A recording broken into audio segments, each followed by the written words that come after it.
Guests and callers, and not necessarily those of this station, its staff, management, or sponsors.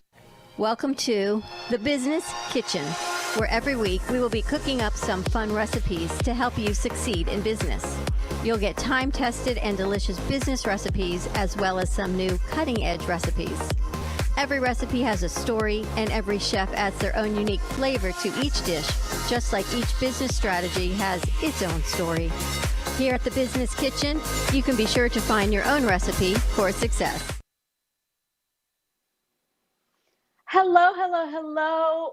Welcome to today's episode of Business Kitchen Show. I am Natalia Levy and I'm your host. I want to send some healing vibes to my co-host Tatiana. She's a little bit under the weather today, so we're going to send her massive amounts of good, happy, healing energy. So here at the Business Kitchen Show, we encourage you to look for the solutions outside of the traditional recipe box. We have amazing guests, and I am thrilled to invite the guests that we have for today. And I want to make sure to remind you to pay attention all the way to the end of the episode, because each episode that we have is absolutely filled with so much value. And before we bring on my guest, or before we dive into the content of today's show, I want to thank our sponsor for today, and it is Fast Ship Face Mask. If you need a mask, use Fast Ship Face Mask. They have tons of summer styles with prices starting at just $6.99, and they ship within one business day out of Florida. And they have, we did check out their references, and they have a lot of happy, satisfied customers. So if you or your business needs a face mask, go to fastshipfacemask.com. So I am thrilled today on this show to invite my guest. Her name is Jessica Rivelli, and she is the founder of Working Women of Tampa Bay. Let's see if we can get her on. Hi, Jessica. Hey there, how are you? I am wonderful. How are you? I'm good. Thank you for having me. I'm thrilled to have you. So let me read through your very, very impressive introduction. So I want you all to give a warm welcome to Jessica Rivelli. Jessica is the founder of Working Women of Tampa Bay and Working Women Foundation. So she launched Working Women of Tampa Bay in 2009 to help women entrepreneurs pursue their dreams of owning their own business. Jessica followed the path of entrepreneurship when she left her 10-year career as a local television news producer to run Working Women full-time. The organization has seen rapid success over the years, boasting 750 plus. How many are there now, Jessica? They do. It does keep growing. That's right. Yes. And with nearly 20 events per month, Working Women is in its 11th year. So happy 10th anniversary. Thank you. And you have had more than 10,000 attendees of all the events. So we know that Jessica produces an annual conference, and you bring in the most amazing speakers. And I've had the privilege of attending a couple of conferences that you have put together. And also in 2016, you started a nonprofit, the Working Women Foundation, to provide small seed funding investments to help get female-owned businesses off the ground. And over the past 4 years, the organization has awarded more than $35,000 in seed money to more than 40 Tampa Bay women startups. The foundation also provides mentoring and resources to female entrepreneurs. Jessica, welcome to the show. And just wow. And in honor of you, I'm wearing pink, by the way. Oh, I love it. And that's a beautiful pink. I love that. That's a gorgeous pink. Thank you for having me. Thank you. Oh, it is such a pleasure. Thank you. How did you, first of all, I have so many questions. Why pink? I'll start there. Why pink? That's a good question. I think, everything around our branding is about embracing our femininity in business. So we're unabashingly pink. And not only do we have pink as our color, but we have a flower as our logo. And I think when I was creating the organization and the brand now 11 plus years ago, my inspiration was wanting to infuse femininity into business. So when I was first starting networking, as I was transitioning out of my career in television, a lot of the networking that I experienced, felt very masculine, and it felt very transactional as well. And so when I think of women, I think of those deeper connections and that nurturing that women tend to have. And I wanted to apply that to the networking world, the business world. And so we embarked on a journey and a brand that, doesn't shy away from embracing our feminine side, because we believe that women business owners, that is an asset to them, is that they have all of these amazing feminine qualities, and that those are maybe sometimes different from a man when he runs a business, but it's different, and it can be better, and it can be just something that you need to embrace instead of hide from, which I feel like maybe we saw in like the 70s and the 80s was a lot of women trying to kind of like evolve or adapt into what was considered a man's business world. And so, now that we are in this century, you see so many amazing women start businesses, right? And they're embracing business the way they want to do business. And so I think that was what the pink and the flower and a lot of our feminine branding was about 11 plus years ago when I first started. And it's incredible because it certainly has attracted a lot of women, a lot of members to your organization. And I know being in the culinary world with restaurants, I can also relate that it's very challenging to bring especially for me being in the restaurant industry, to bring my feminine side to things, even though I have, being a part of the organization, and I have been really encouraged and learning to embrace that feminine side, whether it's through the way that I personally approach business, through the nurturing side and coming in also, and kind of being like that, the mom, almost the mother figure. Well, but it's about authenticity, right? The ability to be yourself. And that's what we're really trying to encourage. And the mission behind our organization is that we want women to tap into their power of what makes them strong and what makes them gifted in whatever business that they've chosen, or maybe whatever line of work. And I think that the best way to do that is to embrace authenticity. And for many, that's going to be, showing off more feminine qualities. And so, I think that that's what makes you a great business owner, right? When you can tap in to your authentic self, and like everything kind of flows from that point. So I definitely think, Natalia, you are hitting a home run on that one.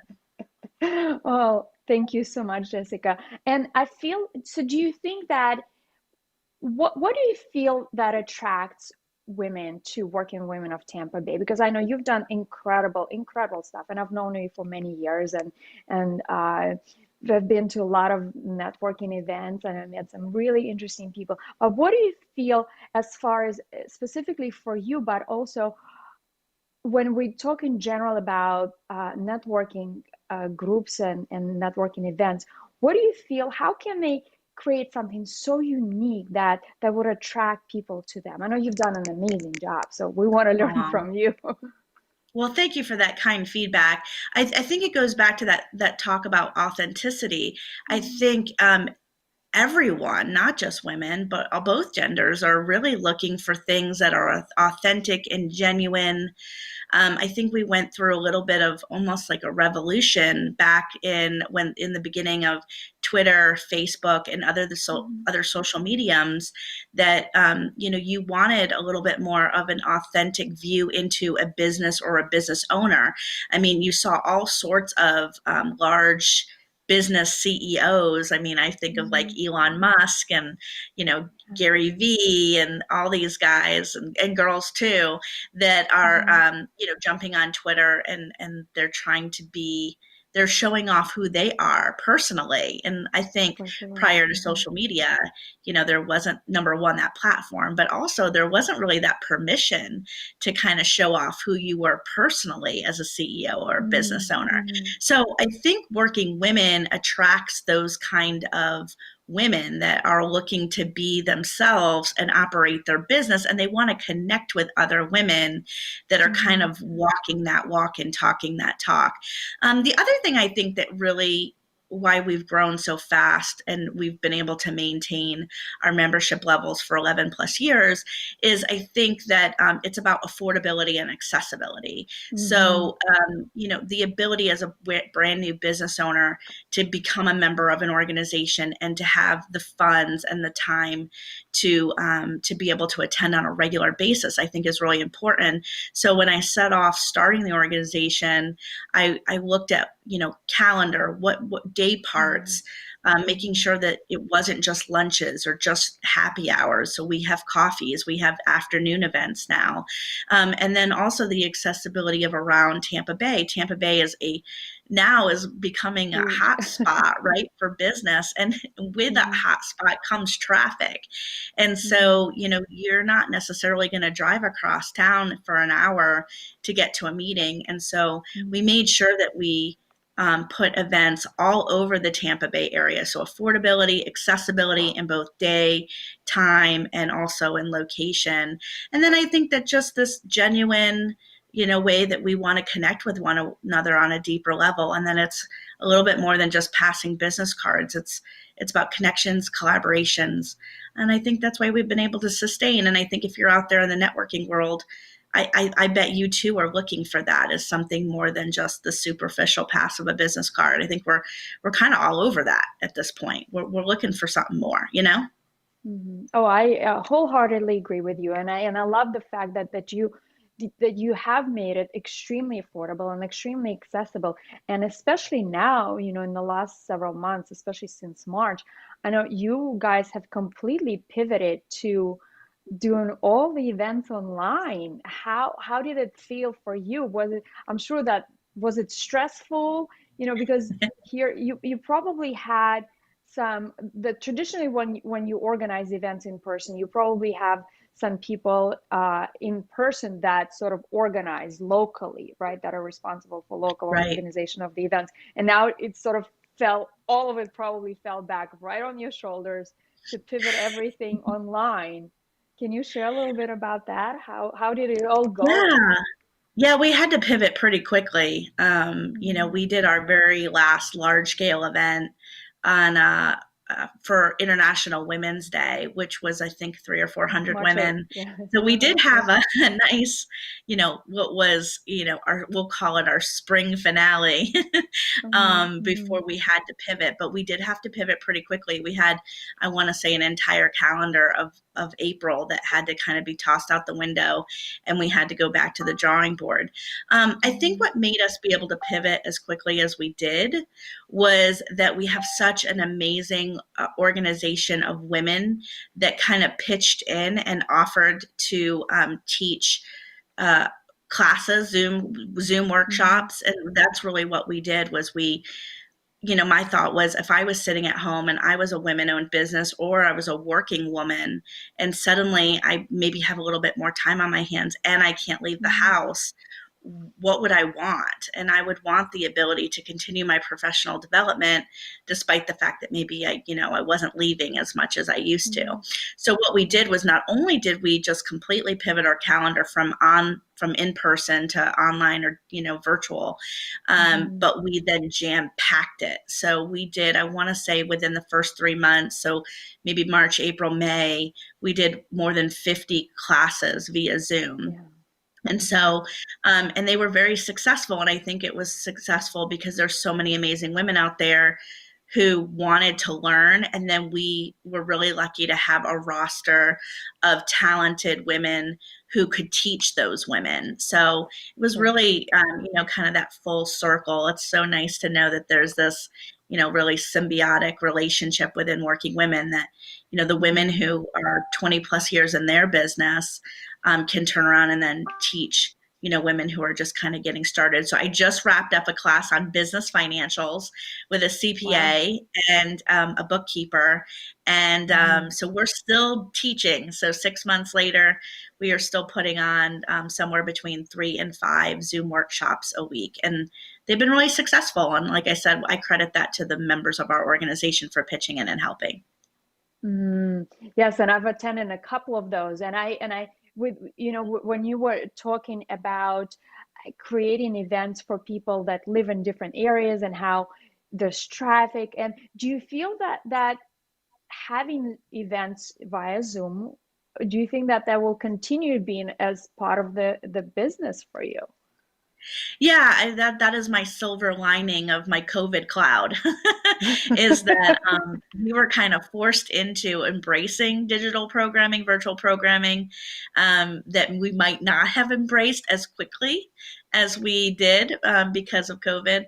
And so the tribe has spoken, so to speak, and they continue to want, digital virtual programming. So even when we go back to in-person events, and we do hope to get that happening sooner rather than later, because there's nothing like connecting in person that, obviously the virtual programming can't replace one-on-one or even, small group interactions with each other. We need that connection as human beings, but we will keep the virtual programming, especially around classes. So I love that the accessibility, like you mentioned, that was such an important part of Working Women when it started 11 years ago. And the challenges that had become more and more of a challenge because of traffic around here in Tampa. And so the digital virtual programming will be able to allow us to even have additional accessibility. So they will continue. And then we just launched a new program called our Goal Getter Success Circles. That might be the first time I've said that without having a tongue twist. And so those will happen virtually. So we've got our goal is to have 10 women in 10 different groups, so 100 women total. Split up among 10 groups, and they're going to meet once a month for an hour to talk about their goals. So that's kind of our next step, is we realize that we're still kind of missing some of that deeper connection, and we're hoping to foster that with these success circles. So we already have 3 filled, and I just announced it last week. So that's super exciting. But that will be something that we'll continue to do in a virtual format as well, even when we go back to in-person events, which we hope is like maybe next month or so. I hope so too. I miss seeing everybody, and I miss the events. And you actually answered the question that I was going to ask you next, is how can networking groups create more interaction, to create more connection, to create more abilities for that deeper implementation, potentially, or achieving the results for businesses? So you answered that perfectly, is by creating accountability circles. So and also like facilitating that moderating discussion. I feel like that is where a networking group could probably jump in and do more too. And we could even be doing more of that. And that's where the accountability circles come in. But I think the organic format or organic flow of a regular networking event is really hard to recreate in a virtual environment. And so you need a moderator to be able to facilitate conversation and deeper discussion. So whether it's an accountability circle like we're trying to create, or just moderated networking or facilitated networking, I think that can be done virtually and be very effective for any organization, whether it's a chamber or leads group or so forth. So just to kind of further that answer, Natalia. Thank you so much. And especially for somebody who is very shy typically at networking events, it's I don't usually believe that.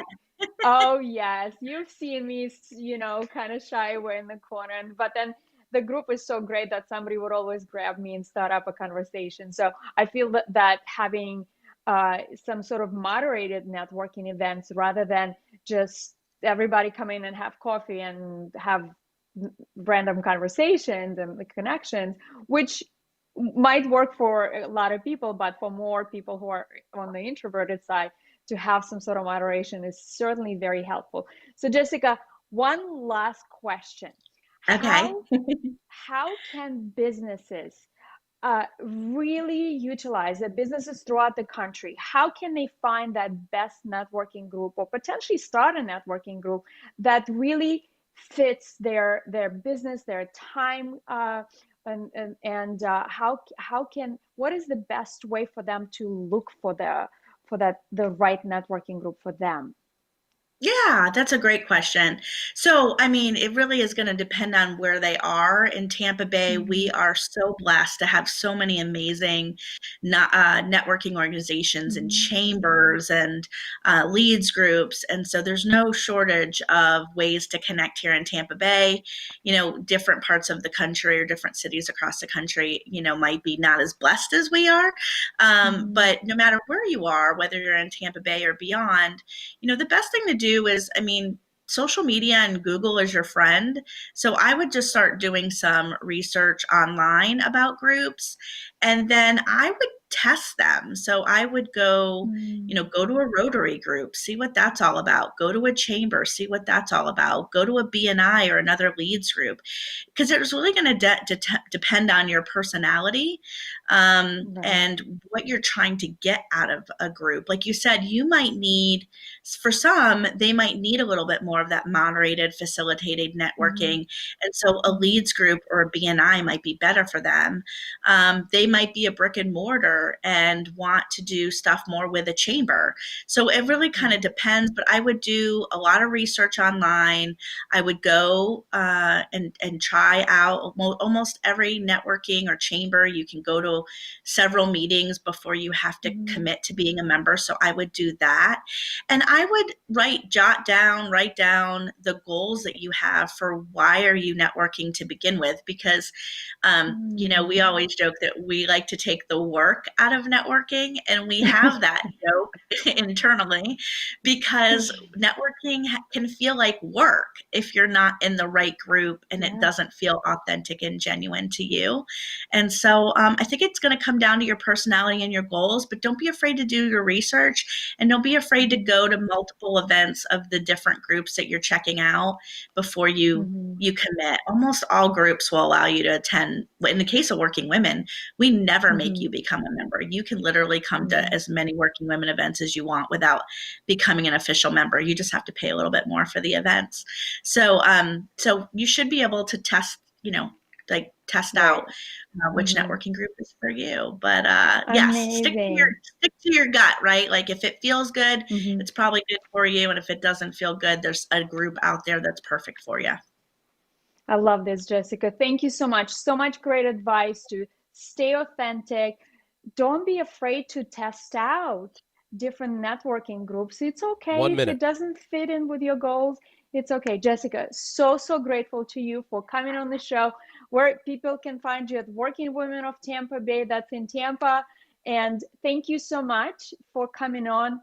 And I would like to thank another sponsor that we have for today's show, and it is Healthy Intent. Healthy Intent inspires you to live a healthy life.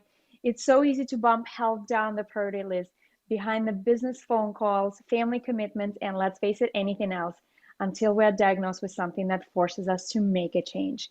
Their online Healthy Cooking Academy has incredible classes that will help you make significant progress in your kitchen, whether cooking for yourself or your family, or subscribe to Healthy Intent YouTube channel for quick tips and more fun recipes.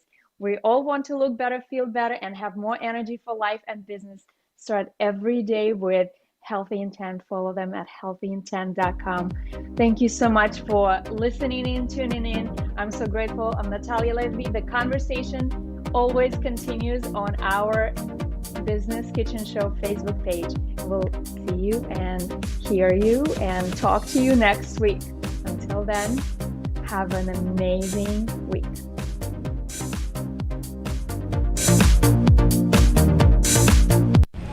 You've been listening to The Business Kitchen.